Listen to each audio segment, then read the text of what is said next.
신약성경 로마서 16장 25절부터 27절까지를 봉독합니다.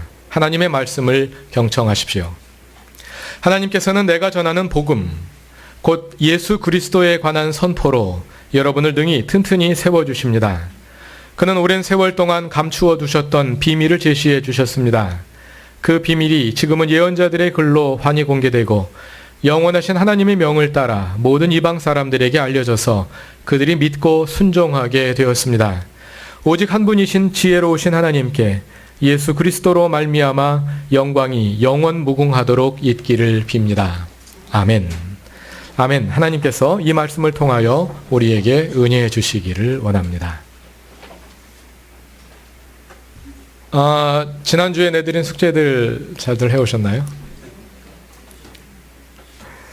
기독교 방송의 낸시 랭의 신학콘치 제44회와 제45회를 시청하고 거기에 나오는 두 토론자의 입장을 2주 전 우리 교회의 설교였던 기다림 속에 있는 구원에 담긴 내용과 비교해 보는 것이 숙제였는데요.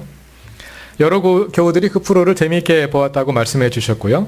어떤 가정에서는 남편과 아내가 입장이 갈려서 열띤 논쟁을 벌였다는 이야기도 들었습니다. 여러 교우들이 이렇게 가정을 신학 토론의 장으로 변화시켜서 한 주간의 일상 속에서 우리의 구원과 삶의 문제를 깊이 고민하시는 모습을 보니까 담임 목사로서 마음이 매우 흐뭇합니다. 이번 토론에서 김철홍 교수는 개신교의 전통적인 구원론을 대변하는 입장에 섰습니다. 우리는 오직 은혜로 구원받기 때문에 우리의 행위는 구원과 아무 관계가 없으며 미래에 있을 우리의 구원은 이미 확정되어 있어서 취소되지 않는다는 것입니다.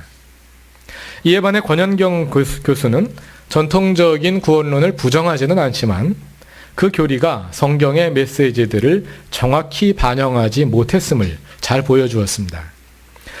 권 교수는 우리의 구원이 결코 행위와 무관하지 않음을, 그리고 우리가 언제든 구원에서 떨어져 나갈 수 있음을 말하는 여러 성경 본문들을 찾아 제시함으로써 전통적 입장의 부족한 부분을 드러내 보이고자 했습니다.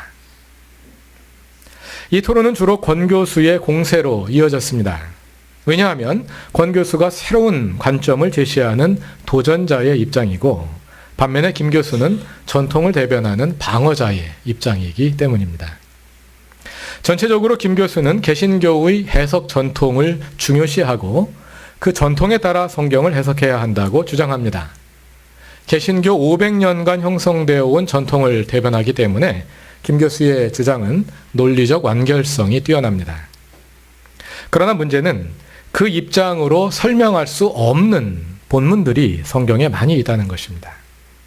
신약 성경의 여러 책들에서 우리는 우리의 행위를 중요시하는 말씀들이 생각보다 많이 발견된다는 사실에 대해 김 교수는 정확한 적절한 답을 제시하지 못했습니다. 예를 들어 마태복음의 많은 구절들이 행위와 구원을 필연적으로 연결시키고 있는 점에 대해서 김 교수는 개신교 전통은 로마서를 중심으로 성경 전체를 해석하는 것이기 때문에 마태복음에 그렇게 큰 비중을 두고 읽으면 안 된다고 대답을 합니다. 그러나 로마서를 중심에 두고 마태복음의 목소리를 잠재우는 방식의 성서 해석이 과연 정당한 것인지 다시 물을 필요가 있습니다. 오늘 우리가 직면하고 있는 문제, 즉 그리스도인다운 삶이 없는 교회, 삶으로 열매 맺지 못하는 값싼 은혜의 문제가 바로 그러한 성서 해석 전통으로부터 나온 것은 아니겠습니까? 게다가 권 교수가 바로 지적했듯이 행위의 중요성을 강조하는 것은 마태복음이나 야고보서뿐 아니라 바울 서신의 핵심인 갈라디아서와 로마서도 행위를 중요시하기는 마찬가지입니다. 우리가 읽는데 잘 안 읽어서 그렇지. 그렇기 때문에 그렇게 간단히 넘어갈 수 있는 문제가 아닙니다. 저는 이번 토론에서 김 교수보다는 권 교수 쪽으로 더 많이 끌렸는데요. 김 교수가 대변한 전통적 구원론은 바울 서신을 포함하여 신약 성경 여러 곳에서 발견되는 행위의 강조에 대해 답을 하지 못한다는 점에서 심각한 결함을 드러내었다고 할 수 있습니다. 그런 점에서 권 교수의 도전은 성공적이었다고 평가할 수 있겠습니다. 그럼에도 불구하고 저는 이 토론에서 도전자인 권 교수가 전통을 대변하는 김 교수를 충분히 설득력 있게 논박해내지는 못했다고 생각을 합니다. 왜냐하면 전통적 구원론에 담기 힘든 성경 본문들을 효과적으로 찾아서 제시하고서도 그것을 하나로 묶어내어서 전통적 입장을 대체할 수 있는 하나의 대안적인 이론으로 제시해내지 못했기 때문입니다. 김 교수는 권 교수에게 몇 번에 걸쳐 다음과 같은 성격의 질문을 했습니다. 우리의 행위로 구원받는다면 우리 가운데 구원받을 수 있는 사람이 몇이나 있겠는가? 이것은 전통적으로 개신교가 행위 구원론자들을 논박하기 위해 사용해온 질문입니다. 김 교수가 이런 질문을 한 것은 그가 권 교수의 주장을 행위 구원론으로 간구하고 있음을 보여줍니다. 권영경 교수는 행위 구원론자는 아닙니다. 권 교수 역시 우리의 구원은 하나님의 은혜로 인한 것임을 전제한 가운데 모든 논의를 전개하는 것이고, 구원은 성령으로 우리를 찾아오셔서 죽은 자를 살리시는 하나님의 능력에 의해서만 가능함을 강조하거든요. 그러나 이 토론에서 권 교수는 행위의 중요성을 분명히 인식하면서도 행위 구원론에 빠지지 않을 수 있는 그 새로운 구원론이 무엇인지 효과적으로 정리해서 보여주지 못했습니다. 그래서 그 많은 성서적 근거를 제시하여 집중 포화를 쏟아 부어 놓고서도 결과적으로 김 교수의 논리에 끌려가는 듯한 느낌을 주면서 토론이 끝났습니다. 행위 구원론에 빠지지 않으면서도 성경이 말하는 행위의 중요성을 구원론에 적절히 담아내기 위해서는 우리가 일상적으로 빠지곤 하는 은혜와 행위의 이분법으로부터 벗어날 필요가 있습니다. 낸실랭의 신학펀치 제44회의 주제가 구원은 행한 대로 받나요? 은혜로 받나요? 였는데요. 은혜냐 행위냐의 양자택일로는 답을 찾을 수가 없습니다. 왜냐하면 우리의 구원은 오직 하나님의 은혜로 말미암는 것이지만 그 말은 결코 우리의 구원이 행위와 무관하다는 뜻이 아니기 때문입니다. 지난달에 달란트의 비유를 본문으로 했던 설교 심어야 거두지요에서 저는 행위와 구원은 인과관계가 아니지만, 행위가 원인이 되고 구원이 결과가 되는 그런 인과관계가 아니지만 그럼에도 불구하고 양자 사이에는 필연적인 관계가 있는데 그것은 믿음을 통해 맺게 되는 관계임을 보여드렸습니다. 우리는 오직 믿음으로 구원받지만 믿음은 본질적으로 행위를 포함하는 것이기 때문에 행위가 없다는 것은 곧 믿음이 없다는 것이고, 그래서 행위가 없는 사람은 구원받은 사람이 아니라는 것입니다. 따라서 우리는 성경이 말하는 구원의 가르침을 더 정확히 드러내기 위해서 행위와 구원 사이에 매개가 되는 믿음이 무엇인지를 다시 이해할 필요가 있습니다. 그런데 믿음이란 복음을 믿는 것입니다. 그러므로 믿음이 무엇인지 알기 위해서는 복음이 무엇인지를 바로 알아야 합니다. 복음이 무엇일까요?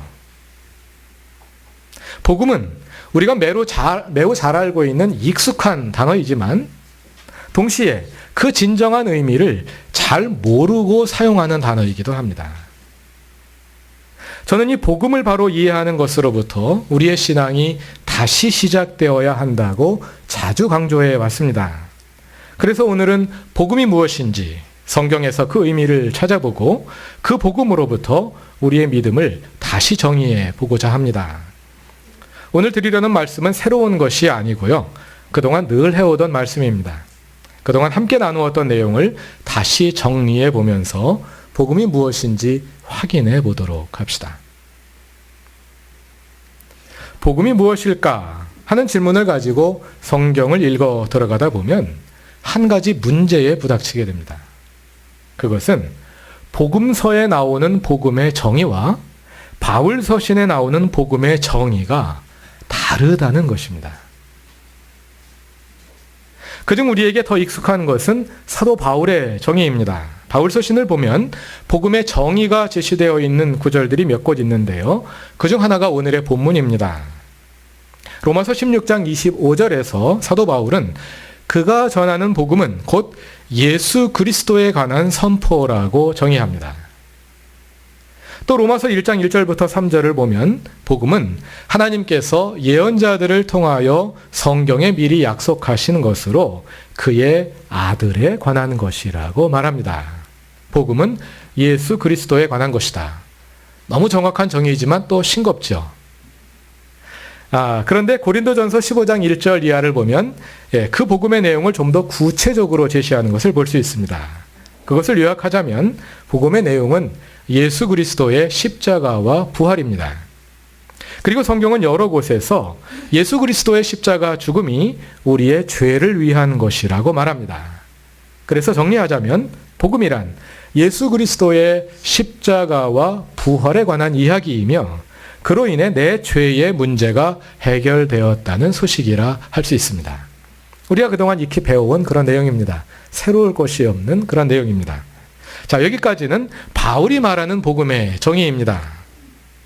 그런데 복음서를 읽어보면 예수님은 복음을 다르게 정의하십니다. 다 같이 마가복음 1장 14절과 15절을 찾아보겠습니다.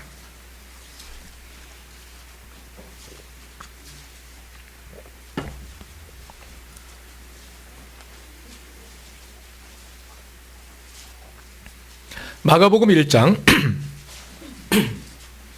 죄송합니다. 마가복음 1장 14절과 15절을 다 같이 읽어보겠습니다. 요한이 잡힌 뒤에 예수께서 갈릴리에 오셔서 하나님의 복음을 선포하셨다. 때가 찼다. 하나님의 나라가 가까웠다. 회개하여라. 복음을 믿어라. 이 본문은 마가복음 전체를 요약하는 내용이기도 한데요.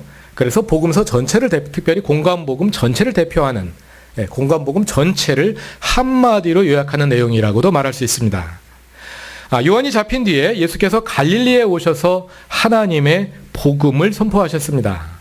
그런데 그 선포한 복음의 내용이 무엇이냐? 그것이 15절에 제시되어 있는데요. 때가 차서 하나님의 나라가 가까웠다. 이게 복음이라는 것입니다. 그러므로 예수님은 우리에게 회개하고 그 복음을 믿으라고 촉구하십니다. 여기서 복음이란 하나님의 나라가 가까웠다는 소식입니다. 하나님의 나라는 하나님의 다스리심, 하나님의 왕 되심, 하나님의 주 되심과 같은 말입니다. 언어적으로 같은 말입니다. 그러니까 복음이란 하나님이 오셔서 우리의 왕이 되신다. 하나님이 오셔서 우리의 주님이 되신다 하는 소식이 복음이라는 것입니다. 믿음은 복음을 믿는 것입니다. 그것은 우리 삶에 오시는 하나님의 나라를 받아들이고 하나님이 우리의 삶의 주님이 되시게 하는 것입니다. 그것이 마가복음 1장 15절에서 말하는 믿음입니다. 이렇게 복음서와 바울은 복음을 서로 다르게 정의합니다. 사도 바울이 말하는 복음은 예수 그리스도의 십자가와 부활의 소식인데 복음서가 말하는 복음은 하나님의 나라가 가까웠다는 소식입니다. 바울과 예수님의 복음에 대한 정의가 다릅니다. 어떻게 해야 할까요? 복음에 대한 개신교의 전통은 바울을 따르는 것이었습니다. 그래서 복음이란 십자가 대속의 교리를 말하는 것이었고 믿음이란 곧 그 교리를 믿는 것이었습니다. 우리는 그것이 복음이라 배웠고 또 그렇게 믿어왔습니다. 그러면서 복음서에 나오는 복음의 정의에 대해서는 큰 관심을 기울여 오지 않았습니다. 오랫동안은 그렇게 믿어도 큰 무리가 없었습니다. 그러나 오늘날 한국교회가 믿음의 큰 위기를 겪으면서 과연 우리가 바로 믿고 있는 것인지, 과연 우리가 복음이라고 이해해온 그 복음이 성경의 복음을 잘 이해한 것인지 다시 묻게 됩니다. 그런 질문을 가지고 다시 성경을 읽다 보면 예수님의 말씀이 눈앞에 크게 부각되어 드러나게 되는 것입니다. 다시 앞에 질문으로 돌아가 봅시다. 복음서는 복음이 하나님의 나라가 가까웠다는 소식이라 정의하고, 바울은 복음이 예수 십자가와 부활이라 하는데, 이 두 가지를 어떻게 조화시킬 수 있을까요? 앞에서 로마서에 나오는 복음의 정의를 소개해 드렸습니다. 로마서 1장과 오늘 본문인 16장에 비슷한 정의가 나오는데요. 이번에는 로마서 1장 2절을 찾아보겠습니다.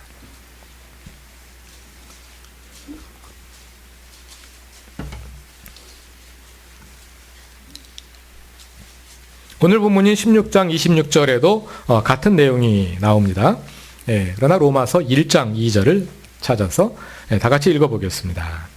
이 복음은 하나님께서 예언자들을 통하여 성경에 미리 약속하신 것으로, 하나님께서 구약 성경의 예언서들을 통해 이 복음을 미리 약속하셨다는 것입니다. 그러니까 복음은 신약 시대에 갑자기 생겨난 것이 아니라 구약 성경의 예언자들을 통해 미리 잉태되고 자라나서 예수님에게서 열매를 맺은 것입니다. 그렇다면 이 복음이 무엇인지 바로 이해하기 위해서 우리는 구약 성경을 살펴볼 필요가 있겠죠.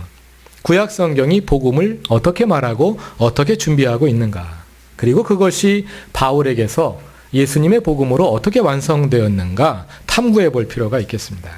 다 같이 이사야서 40장 9절과 10절을 찾아보겠습니다. 구약 성경 이사야서 40장 9절과 10절입니다.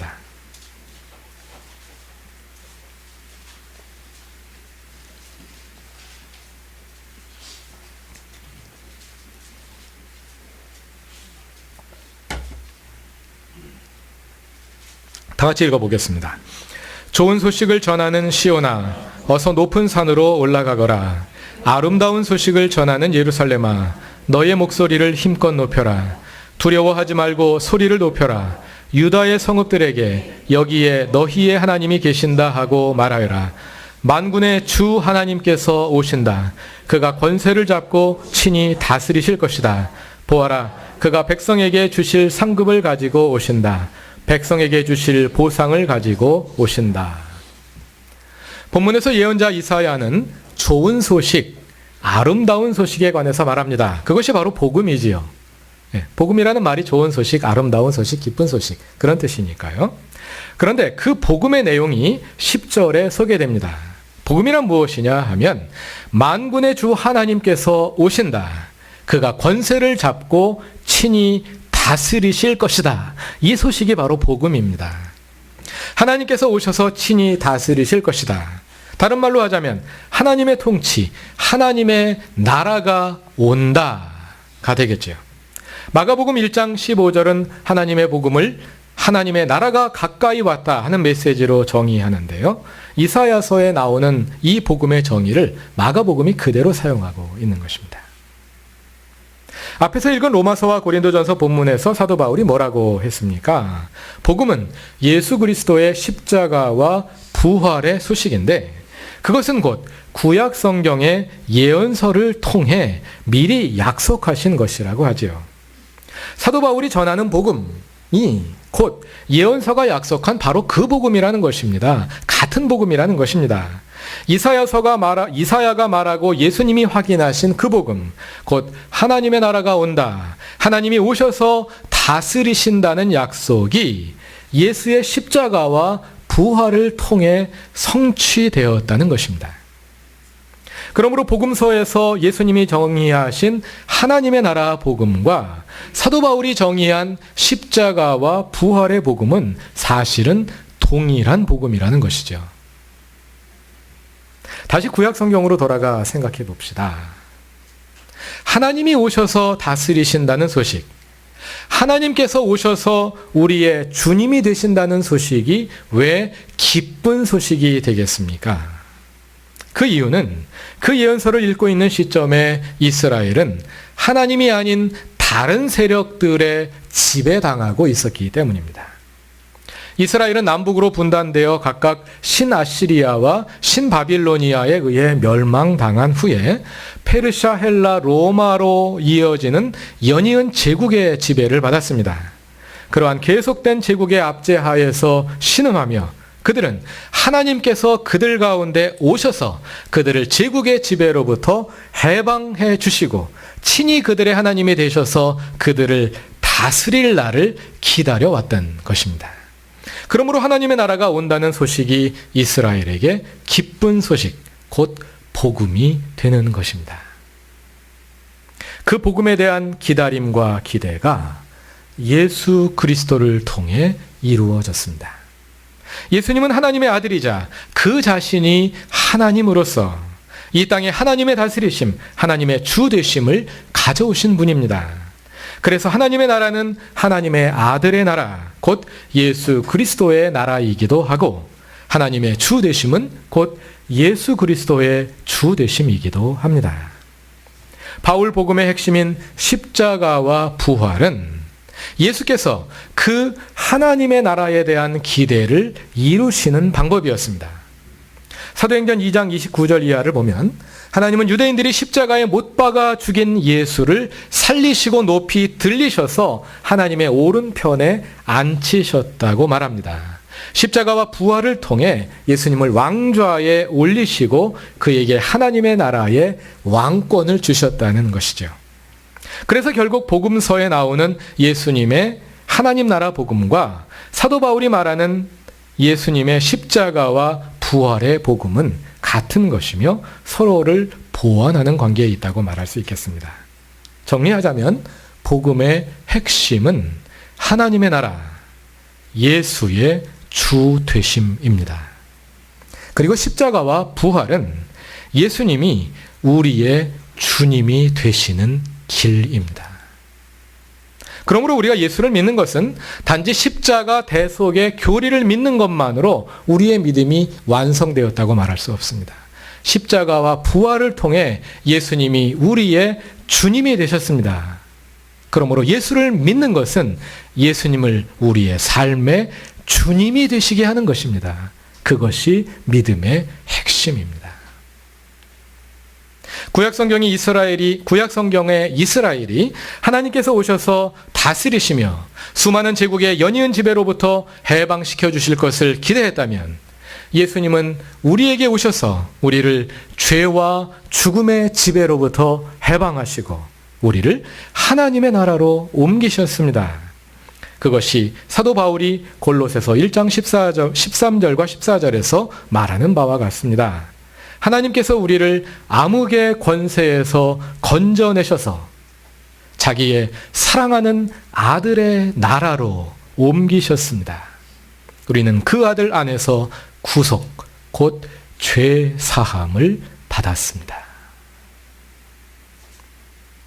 이것이 복음서와 바울 서신을 관통하는 예수님의 하나님 나라 복음입니다.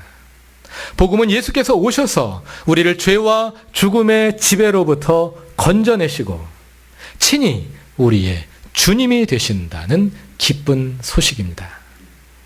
그리고 우리의 믿음이란 그 복음을 믿는 것인데 복음을 믿는다는 것은 곧 하나님의 나라를 예수님의 주 되심을 우리 삶에 받아들이는 것이고 우리 삶에 예수님의 주 되심을 실현하는 것입니다. 그래서 믿음은 단순히 교리에 대한 지적 동의도 아니고 어떤 사실이나 가치관에 대한 신념도 아닙니다. 그것이 아니라 믿음은 삶입니다. 믿음 그 자체가 삶입니다. 예수님을 우리의 존재와 삶에 실제적으로 주인이 되시게 하는 것, 그것이 예수를 믿는 것입니다. 믿음의 그러한 성격을 잘 보여주는 말이 로마서에 반복되어 나오는 믿음의 순종이라는 표현입니다.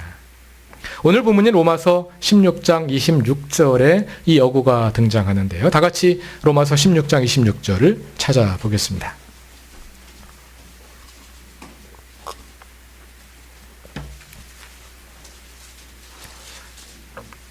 오늘 본문인 로마서 16장 26절의 마지막 어절을 보시면요. 그들이 믿고 순종하게 되었습니다. 라는 말이 나옵니다. 헬라어 원문을 따라 다시 번역 원문에는 이것이 믿음의 순종 이렇게 되어 있습니다. 이 본문 자체가 의역이라서 이 믿음의 순종을 다시 넣어서 번역하는 것이 큰 의미는 없는데요. 굳이 우리말에 따라 이대로 따라 번역하자면 그들이 믿음의 순종에 이르게 되었습니다. 말하자면 이런 뜻입니다. 믿음의 순종, 이것은 동격 어구입니다. 믿음이 곧 순종이다, 이런 뜻입니다. 믿음의 순종, 믿음이 곧 순종이다. 믿고 나서 그 다음에 순종한다, 그런 뜻이 아닙니다. 믿음을 이해한 다음에 그 믿음에서 이해한 대로 순종한다, 그런 뜻이 아닙니다. 믿음 그 자체가 곧 순종이라는 뜻입니다. 믿는다는 것, 그것은 곧 순종하는 것이 믿는 것입니다. 누구에게 순종한다는 뜻일까요? 사람에게, 목사에게, 권력자에게 순종하는 것이 아닙니다. 우리의 주 되신 하나님께, 주 되신 예수님께 순종하여 예수가 온전히 우리의 주님이 되시게 하는 것입니다. 그것은 순종 그 자체가 관계로, 삶으로 정립되어 있는 거죠. 예수님이 우리의 주님이 되시는 관계, 그것을 우리 편에서 보자면 그게 바로 순종하는 관계이죠. 그러니까 순종이라는 말이 믿음 전체를 대변하게 되는 것입니다. 이것이 바로 성경이 말하는 믿음입니다. 그래서 믿음은 말로 하는 것이 아닙니다. 믿음은 생각으로 하는 것이 아닙니다. 그런데 그렇게 오해하는 사람들이 신약 성경 당시에 이미 있었습니다. 누구냐면 바로 마태복음에 나오는 예수님더러 주여 주여 하면서 하나님의 뜻대로 행하지는 않는 사람들이었습니다. 예수님은 그들을 향해 경고하십니다. 나더러 주님 주님 하는 사람이라고 해서 다 하늘나라에 들어가는 것이 아니다. 하늘에 계신 내 아버지의 뜻을 행하는 자라야 들어갈 것이다. 예수님을 주님으로 섬기고 순종하는 것, 그것이 믿음입니다. 그러니 행위가 없이 말로만 주님 주님 하는 것은 야고보서가 말하는 죽은 믿음일 수밖에 없는 것이겠죠. 그런 믿음으로는 하늘나라에 들어갈 수 없습니다.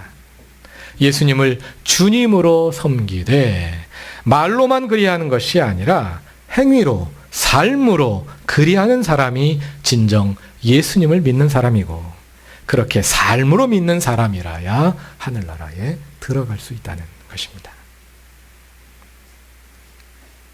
삶으로서의 믿음은 한 번으로 완성되지 않습니다. 우리가 예수님을 주님으로 영접하는 것은 우리 삶의 문 밖에 계시던 예수님이 우리의 삶의 문 안으로 들어오시게 하는 것입니다. 그 후에도 우리는 우리 삶의 중심 보좌를 예수께 내어드려 예수님이 온전히 우리의 주님이 되시게 해야 합니다. 그런데 이것은 결코 하루아침에 완성되지 않습니다. 끊임없이 우리 자신을 주님께 내어드리는 신앙생활이 계속되어야 합니다. 그것이 곧 기도이고, 그것이 곧 영성훈련이고, 그것이 곧 신앙의 성장입니다.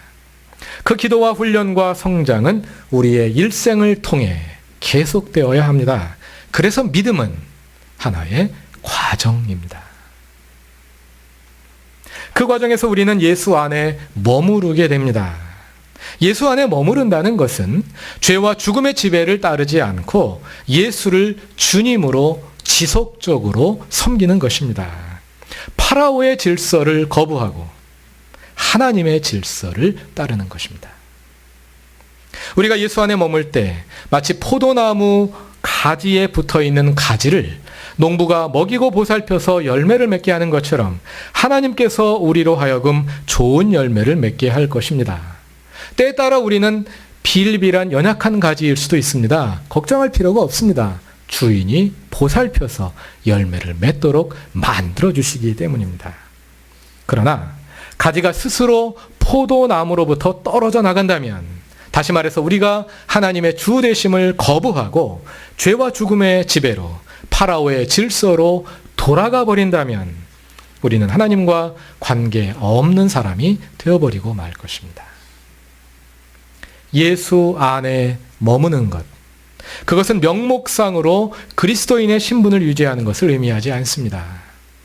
예수를 주님으로 섬기는 것, 그것은 단순히 인구 센서스에 기독교인이라고 표시하는 것을 의미하지 않습니다. 예수의 주 되심을 믿는 것, 그것은 예수의 주 되심을 사는 것입니다. 그렇다면 예수 믿는 것이 너무 어렵지 않을까요? 얕잡아 볼 일은 아닙니다.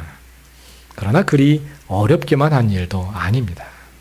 왜냐하면 예수의 주 되심은 우리의 윤리적인 노력으로서의 행위, 도덕적인 성취로서의 행위가 아니기 때문입니다. 우리가 할 일은 오직 우리를 끊임없이 예수께 내어드려서 예수님이 우리의 주님이 되시게 하는 것입니다.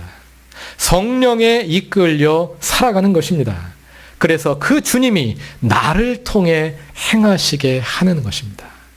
내가 노력해서 그 도덕적인 목표를 성취해 가는 것이 아니라 나를 예수님께 내어드려서 예수님이 내 안에서 행하시게 하는 것입니다. 그 결과는 우리의 행위의 변화로 나타날 것입니다. 우리의 생각의 변화, 우리의 성품의 변화, 그리고 관계의 변화 등 다양한 변화로 나타나게 될 것입니다. 그것이 성령의 열매, 믿음의 열매입니다. 이 모든 일은 주님께서 우리 가운데서 친히 이루시는 것입니다. 그래서 로마서 1장 16절에서 사도 바울은 복음이 우리를 구원하는 하나님의 능력이라고 말하는 것입니다. 복음은 우리를 구원하는 하나님의 능력이라. 왜 어떻게 복음이 능력이 될 수 있겠습니까? 복음은 우리 안에서 역사하시는 하나님의 주 되심이기 때문입니다. 그 능력으로 우리가 변화되어 가는 것입니다. 그 능력으로 변화의 열매들이 나타나는 것이며 그 열매 가운데 하나가 우리의 행위인 것입니다. 그러므로 우리는 행위로 구원받는 것이 아니지요. 그러나 행위가 없다면 구원받은 사람이라 할 수가 없는 것이죠. 우리는 예수를 믿는 사람들입니다. 그래서 우리는 죄와 죽음의 지배에 속하여 파라오의 질서에 머물기를 거부하고 끊임없이 우리 스스로를 하나님께 내어드리기를 계속합니다. 이러한 과정을 통해 하나님은 친히 우리의 존재 가운데, 우리의 삶 속에 하나님의 주 되심을 이루실 것입니다. 사랑하는 구루터기 교회 교우 여러분, 지난 4주간 대림절을 보내며 기다림 속에서 우리의 믿음과 구원을 다시 돌아보았습니다. 그리고 우리 구원의 완성을 기다리는 그 기다림 속에서 두려움과 떨림으로 우리의 신앙을 돌아보고 다시 점검해 보았습니다. 이제 그 기다림 속에서 나흘 후에 찾아올 성탄절을 어느 때보다 더 큰 감사와 감격으로 맞이할 수 있기를 바랍니다.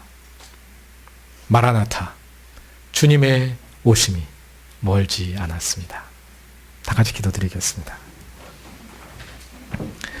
우리의 모든 것이 되시는 주 하나님, 우리가 오직 성령에 이끌려 살아가는 가운데 우리의 믿음이 더욱 성숙하기 원합니다.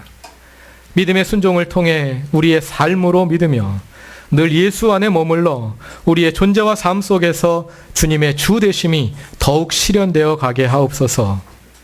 주 되신 예수께서 이끄시기에 능히 감당하며 성령의 인도하심을 따라 거뜬히 이겨내게 하옵소서.